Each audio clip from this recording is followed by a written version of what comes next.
श्री स्वामी समर्थ। नमस्कार मंडळी, स्वागत आहे तुमचे माझ्या यूट्यूब चॅनलवरती। आजचा दिवस तुम्हाला खूप छान सुखाचा आनंदाचा जाऊ हीच मी स्वामींच्या चरणी प्रार्थना करते आणि आज या नवीन व्हिडिओला सुरुवात करते। उद्या 22 ऑगस्ट वार शुक्रवार आणि या दिवशी आलेली आहेत पिठोरी अमावस्या। प्रत्येक महिन्यामध्ये अमावस्या तिथी येते आणि प्रत्येक अमावस्येचं महत्त्व हे देखील वेगवेगळं असतं। श्रावण महिन्यात येणाऱ्या अमावस्येला पिठोरी अमावस्या, दर्श अमावस्या, पोळा अमावस्या असे अनेक नावांनी ओळखले जाते। या पिठोरी अमावस्येचा प्रारंभ 22 ऑगस्टला सकाळी 11:55 होणार आहेत आणि समाप्ती 23 ऑगस्टला सकाळी 11:35 होणार आहेत आणि त्यामुळे ही श्रावण अमावस्या एकूण 2 दिवस साजरी केली जाणार आहेत। 22 ऑगस्टला येणाऱ्या अमावस्येला पिठोरी अमावस्या, पोळा अमावस्या ही आपल्याला साजरी करायची आहेत आणि ही अमावस्या 23 ऑगस्टला शनिवार आहे, तर या दिवशी समाप्त होत असल्याने शनी अमावस्या म्हणून देखील ओळखली जाते। श्रावण पिठोरी अमावस्या ही श्रावण महिन्यात येणारी अमावस्या आहे, ज्याला धार्मिकदृष्ट्या खूप महत्त्व आहे। या दिवशी महिला आपल्या मुलांच्या चांगल्या आरोग्यासाठी आणि दीर्घ आयुष्यासाठी व्रत करत असतात। तसेच ज्यांना संतान प्राप्तीची इच्छा आहे तर त्या स्त्रिया सुद्धा या दिवशी व्रत करतात आणि म्हणून आपल्याला हे व्रत शुक्रवारी दर्श पिठोरी अमावस्येच्या दिवशी करायचं आहे।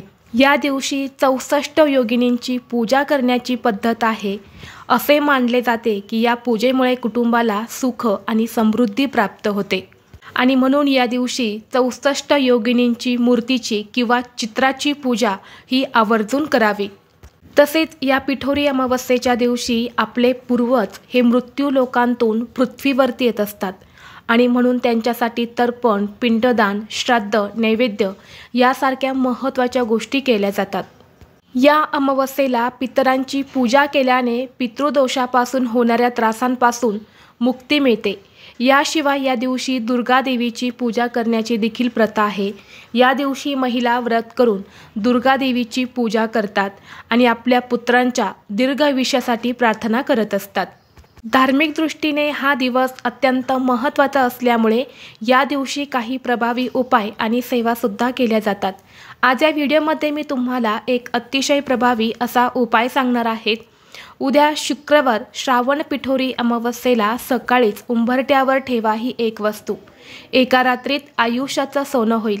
7 पिढ्यांचे दारिद्र्य नष्ट होऊन पैसा, धन, संपत्ती, घराची भरभराट होईल।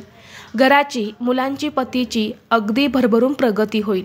तर अशी कोणती वस्तू आहेत जी आपल्याला सकाळीच उंबरठ्यावर ठेवायची आहेत, कोणत्या वेळेत हा उपाय करायचा आहे याबद्दलची संपूर्ण माहिती आज या व्हिडिओमध्ये मी तुमच्यासोबत शेअर करणार आहे।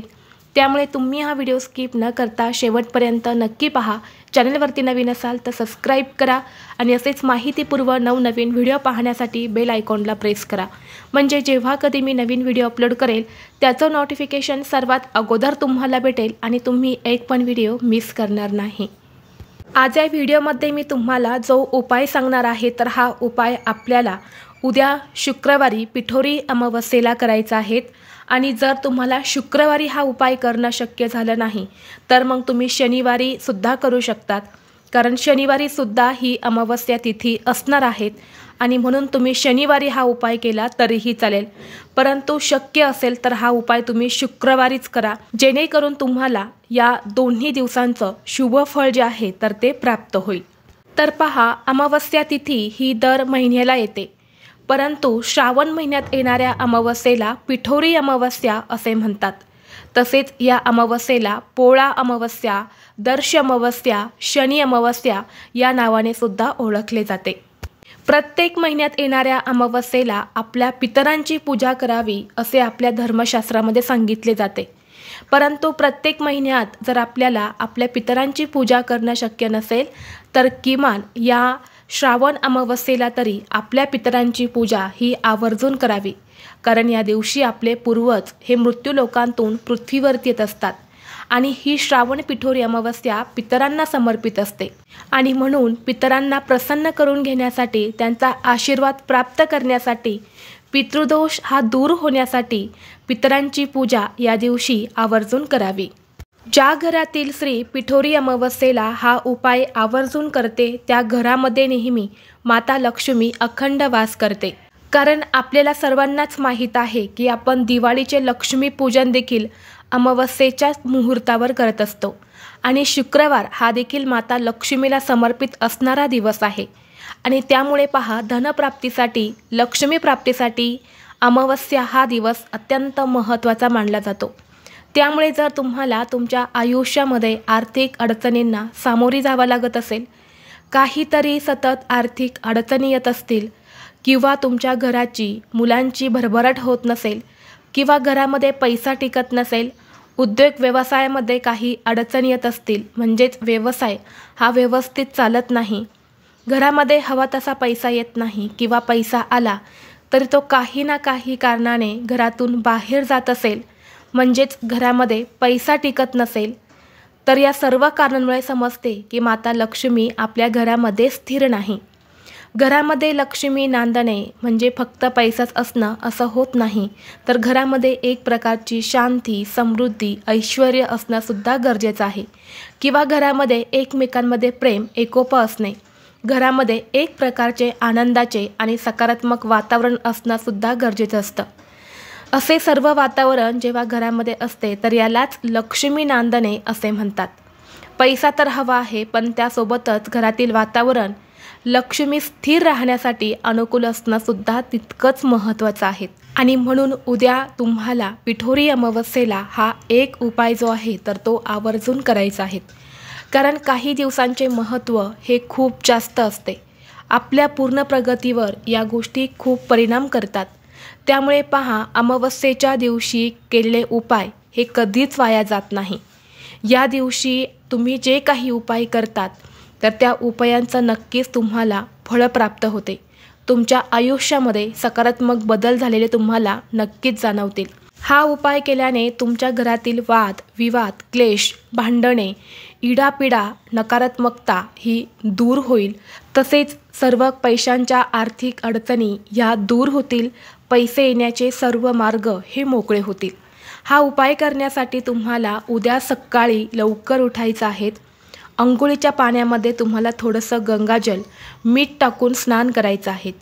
कारण अमावस्या हा दिवस नकारात्मकता दूर करण्यासाठी खूप प्रभावी मानला जातो आणि म्हणून अमावस्येच्या दिवशी स्नानाला विशेष महत्त्व दिलं जातं. जर आपण मीठ आणि गंगाजल टाकून स्नान केले तर आपल्यामध्ये जी काही नकारात्मक ऊर्जा आहेत, जे काही दोष आपल्याला लागलेले आहेत तर ते निघून जातात आणि आपलं शरीर, आत्मा हे पवित्र होतं. यानंतर तुम्हाला सर्वप्रथम तुमच्या घराची फरशी ही स्वच्छ पुसून काढायची आहेत. अमावस्येच्या दिवशी आपल्या घरात असणारे जाळे, जळमाटे, फरशी ही आवर्जून स्वच्छ करावी. या दिवशी फरशी पुसण्याच्या पाण्यामध्ये तुम्हाला थोडंसं मीठ, थोडंसं गोमूत्र टाकून तुम्हाला ही फरशी स्वच्छ पुसून काढायची आहेत. फरशी स्वच्छ पुसून घेतल्यानंतर तुमच्या देवघरातील देवांची तुम्हाला विधिवत पूजा करायची आहे. या दिवशी देवांना पंचामृताने स्नान घालायचं आहे. धूप, दीप, अगरबत्ती लावून तुम्हाला वातावरण हे प्रसन्न करायचं आहे. आणि यानंतर तुम्हाला उंबरठ्यावरती हा प्रभावी उपाय जो आहे तर तो करायचा आहे. हा उपाय करण्यासाठी तुम्हाला एक तांब्याचा कलश घ्यायचा आहे. त्या कलशामध्ये तुम्हाला शुद्ध पिण्याचं पाणी भरायचं आहे. त्या पाण्यामध्ये तुम्हाला थोडंसं गंगाजल, एक चिमूटभर हळद टाकायची आहे. आणि यानंतर हे पाणी तुम्हाला तुमच्या घराच्या मुख्य प्रवेशद्वाराच्या उंबरठ्यावरती आणि बाहेरच्या साईडने शिंपडायचं आहे. एक स्वच्छ कपडा घेऊन ते तुम्हाला पुसून काढायचं आहे. यामुळे आपल्या घराच्या बाहेर जी काही नकारात्मक ऊर्जा येऊन थांबलेली असते तर ती नष्ट होत असते. आणि अमावस्येच्या दिवशी नकारात्मक शक्तींचा प्रभाव हा खूप जास्त प्रमाणामध्ये असतो आणि हे पाणी शिंपडल्याने सर्व नकारात्मक शक्ती ही नष्ट होते. यानंतर तुम्हाला थोडीशी हळद घ्यायची आहे. हळदीमध्ये तुम्हाला पाणी टाकायचं आहे किंवा गंगाजल टाकायचं आहे. हळदीची पेस्ट तयार करायची आहेत आणि आपल्या उंबरठ्यावरती हळदीचं लेपन करायचं आहे. या अमावस्येच्या दिवशी माता लक्ष्मी ही आपल्या घरामध्ये सूक्ष्म स्वरूपात वास करत असते आणि हा दिवस माता लक्ष्मीला समर्पित आहे. जेव्हा आपण हळदीचं लेपन उंबरठ्यावरती करतो तेव्हा देवी लक्ष्मी ही आपल्या घराकडे आकर्षित होते आणि आपल्यावरती प्रसन्न होत असते. म्हणून उंबरठ्यावरती हळदीचं लेपन जे आहे तर ते करायचं आहे, जे आपण प्रत्येक अमावस्येला आणि पौर्णिमेला करत असतो. उंबरठ्यावरती हळदीचं लेपन करून झाल्यानंतर तुम्हाला गव्हाच्या कणकेचा एक दिवा बनवायचा आहे। पिठोरी हा शब्द पिठापासून बनलेला आहे आणि या दिवशी पिठाच्यात 64 योगिनींची मूर्ती बनवून त्यांची पूजा केली जाते आणि म्हणून या दिवशी पिठाच्या दिव्याला अनन्यसाधारण महत्त्व दिलं जातं। म्हणून थोडंसं गव्हाचं कणिक मळायचं आहे।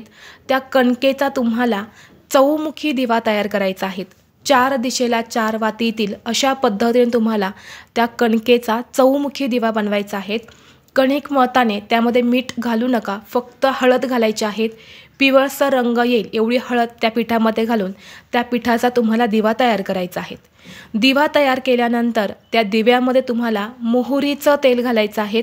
मोहरीचं तेल नसेल तर तुम्ही तिळाचं तेल घालू शकता। या दोन्हीही पैकी तेल तुमच्याकडे नसेल तर तुमच्या देवघरामध्ये जे तुम्ही दिवा लावण्यासाठी वापरता तर ते तेल त्या दिव्यामध्ये तुम्हाला घालायचं आहे आणि चिमूटभर तुम्हाला पिवळी मोहरी किंवा चिमूटभर काळे तीळ तुम्हाला टाकायचे आहेत। यानंतर तुम्हाला एक प्लेट घ्यायची आहे। प्लेटमध्ये तुम्हाला मुठभर तांदूळ ठेवायचे आहेत आणि तांदळावरती हा कणकेचा दिवा तुम्हाला ठेवून तुमच्या उंबरठ्याच्या मधोमध तुम्हाला ठेवायचा आहे आणि तो दिवा प्रज्वलित करायचा आहे। दिवा प्रज्वलित केल्यानंतर ना त्या दिव्यामध्ये आपल्याला 3 काळे मिरे टाकायचे आहेत आणि 1 कापराची वडी टाकायची आहे। यानंतर तुम्हाला एका वाटीमध्ये थोडंसं कुंकू घ्यायचं आहे। कुंकवाचा गंध तयार करायचा आहे आणि जिथे आपण उंबरठ्यावरती मधोमध हा दिवा ठेवला आहे तर त्या दिव्याच्या तुम्हाला डाव्या आणि उजव्या साईडला म्हणजेच उंबरठ्यावरती डाव्या आणि उजव्या साईडला कुंकवाने स्वस्तिक काढायचे आहेत। स्वस्तिकमधले 4 बिंदू आणि कडाच्या 2 लाईन या आवर्जून द्यायच्या आहेत। तसेच एक स्वस्तिक हे आपल्या मुख्य प्रवेशद्वारावरती सुद्धा तुम्हाला काढायचं आहे आणि प्रत्येक स्वस्तिकला हळदी कुंकू लावायचा आहे। जो दिवा आपण उंबरठ्यावरती लावला आहे तर त्या दिव्याला सुद्धा तुम्हाला हळदी कुंकू लावून घ्यायचा आहे।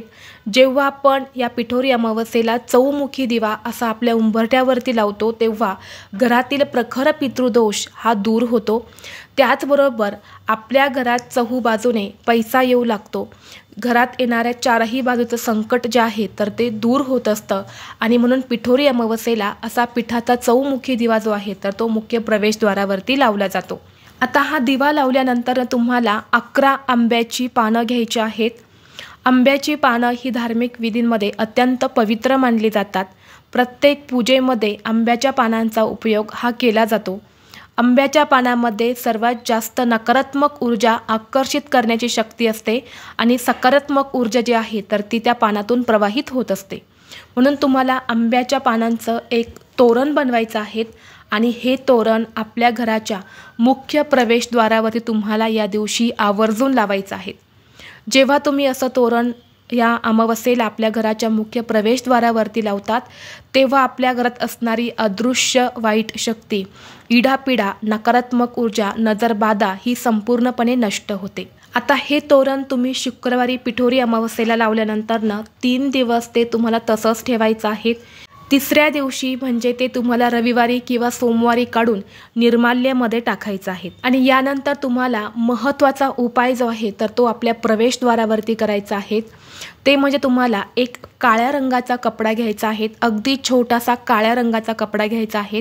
त्या कपड्यामध्ये तुम्हाला एक लिंबू ठेवायचा आहे, 7 हिरव्या मिरच्या ठेवायच्या आहेत, चिमूटभर खडे मीठ ठेवायचं आहे किंवा पिवळी मोहरी ठेवायची आहेत आणि या सगळ्या वस्तू तुम्हाला त्या काळ्या कपड्यामध्ये बांधून घ्यायच्या आहेत।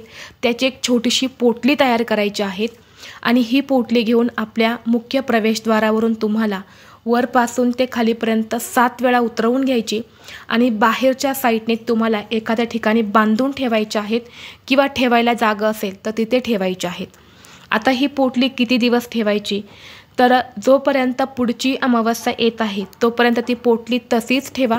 पुढच्या अमावस्येला ती पोटली तुम्हाला काढून निर्माल्यामध्ये टाकायची आहेत आणि पुन्हा अशीच नवीन पोटली तयार करून ती तुम्हाला प्रवेशद्वारावरती बाहेरच्या साईडने ठेवायची आहेत। लिंबू, हिरव्या मिरच्या, मीठ आणि मोहरी ही नकारात्मक ऊर्जा नष्ट करण्यासाठी खूप प्रभावी मानले जातात। तांत्रिक क्रियांमध्ये यांचा वापर हा आवर्जून केला जातो आणि तुम्ही बऱ्याच घरांमध्ये गेले असेल की तिथे बाहेरच्या साईडने अशी काळी पोटली जी आहे तर ती बांधलेली असते, तर ती याच वस्तूंची असते। यामुळे बघा, जर एखादा व्यक्ती बाहेरून आपल्या घरामध्ये येत असेल, त्या व्यक्तीच्या मनात आपल्याबद्दल वाईट विचार असतील, तर जेव्हा ती व्यक्ती आपल्या प्रवेशद्वारावरून मध्ये येते तेव्हा तिचे ते वाईट विचार तिथेच संपून जातात, किंवा कुठलीही नजरबाधा किंवा वाईट नजर जी आहे तर ती आपल्या घराला कधीच लागत नाही। म्हणून अशी ही पोटली नक्की तुम्ही तुमच्या प्रवेशद्वारावरती उद्या बांधायची आहेत, किंवा शनिवारी तुम्ही हा उपाय केला तरीही चालेल। त्याचबरोबर अमावस्येच्या दिवशी मुख्य प्रवेशद्वारावरती कोहळा किंवा गोरक्ष चिंचसुद्धा बांधली जाते। गोरक्ष चिंच सध्या लवकर आपल्याला मिळत नाही, परंतु कोहळा जो आहे तर तो अमावस्येच्या दिवशी सगळीकडे मार्केटमध्ये विकायला असतो। कोहळा हे एक फळ आहे जे नकारात्मक ऊर्जा आकर्षित करण्याचं काम करत असतं आणि आपल्या कुटुंबाला नेहमी वाईट गोष्टींपासून सुरक्षित ठेवण्याचं काम करत असतं। म्हणून एक कोहळा तुम्हाला आणायचा आहे। कोहळा आणल्यानंतर स्वच्छ धुवून काढा, आपल्या देवघरासमोर ठेवा। कुंकवाने त्या कोहळ्यावर तुम्हाला एक स्वस्तिक काढायचं आहे। यानंतर लाल रंगाच्या कपड्यामध्ये हा कोहळा बांधून तुमच्या मुख्य प्रवेशद्वारावरची वरच्या साईडला तुम्हाला तो बाहेरच्या साईडने बांधायचा आहे। जर तुम्ही हा उपाय अजून कधीही केला नसेल, कधीही बांधला नसेल, तर तुम्ही नक्की बांधा, किंवा तुमच्या प्रवेशद्वारावरचा कोहळा तुम्ही बांधलेला आहे परंतु तो खराब झाला आहे तर तो काढून टाका आणि नवीन तुम्ही बांधू शकतात। त्याचबरोबर जो दिवा आपण मुख्य प्रवेशद्वारावर उंबरट्यावरती मधोमध लावलेला आहे तर तो दिवा तुम्हाला विझल्यानंतर उचलून घ्यायचा आहे। पुन्हा त्या दिव्यामध्ये तुम्हाला तेल घालायचं आहे आणि संध्याकाळच्या वेळेमध्ये सायंकाळी 6 वाजल्यापासून ते 9:30च्या वेळेमध्ये तुम्हाला तो दिवा प्रज्वलित करून पुन्हा आपल्या मुख्य प्रवेशद्वारावरती बाहेरच्या साईडने उजव्या साईडला तुम्हाला लावायचं आहे। म्हणजे जेव्हा तुम्ही बाहेरून घरामध्ये प्रवेश करता, जी तुमची उजवी साईड असणार आहे तर तिथे हा दिवा तुम्हाला लावायचा आहे। कारण या अमावस्येच्या दिवशी आपले पूर्वज जे असतात तर ते पुन्हा पृथ्वीवरून मृत्यू लोकांमध्ये जात असतात। त्यांच्या वाटेतील अंधार हा नाहीसा करण्यासाठी आपल्याला हा दिवा लावायचा आहे। जर त्यांच्या वाटेतला अंधार हा नाहीसा करण्यासाठी आपण हा दिवा लावला तर आपल्या वाटेतील अंधारसुद्धा हा दूर होतो, आपल्या आयुष्यामध्ये खूप चांगल्या गोष्टी घडू लागतात। म्हणून हा दिवा तुम्ही संध्याकाळी पुन्हा प्रज्वलित करून लावू शकता। व्हिडिओ तुम्हाला आवडला तर लाईक करा, चॅनलवरती नवीन असाल तर सबस्क्राईब करा आणि हा व्हिडिओ आपल्या मित्रपरिवारासोबत जास्तीत जास्त शेअर करा। चला तर मग भेटू असंच पुढल्या एका नवीन व्हिडिओमध्ये। तोपर्यंत सर्वांना श्री स्वामी समर्थ।